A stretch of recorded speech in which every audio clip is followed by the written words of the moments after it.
Ranalar içinde bilimdektir güzel yar yok. Bilimdin özgür tanıyar olur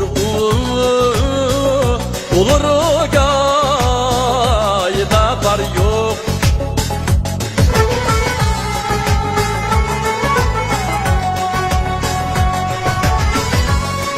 Nefsinin heynige bilimdin özgü yarsan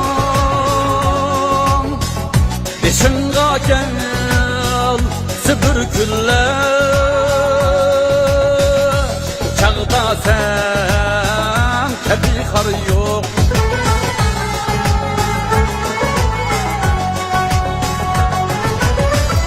Feragat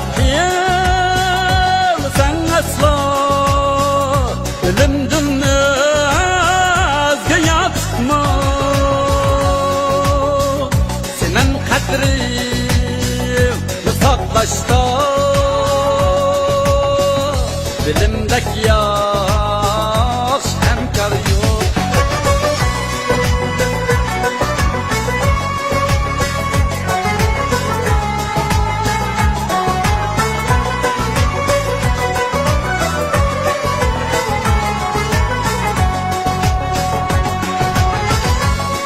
Kaşlı bulunayla sana bir neç gün hemrah.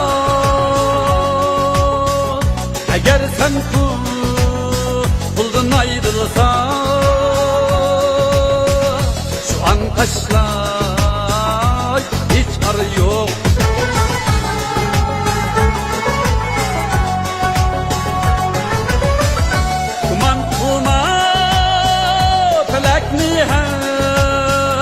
Kaçan bekleyen kör gülmez. Bugün bayya etsendeki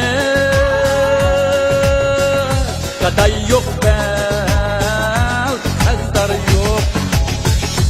Çamrenalar içinde bilimdek bir güzel yar yok. Bilimdin özgür tanıyar bulur o gayda var yok. Bilimdek yaş hemkar yok. Bilimdek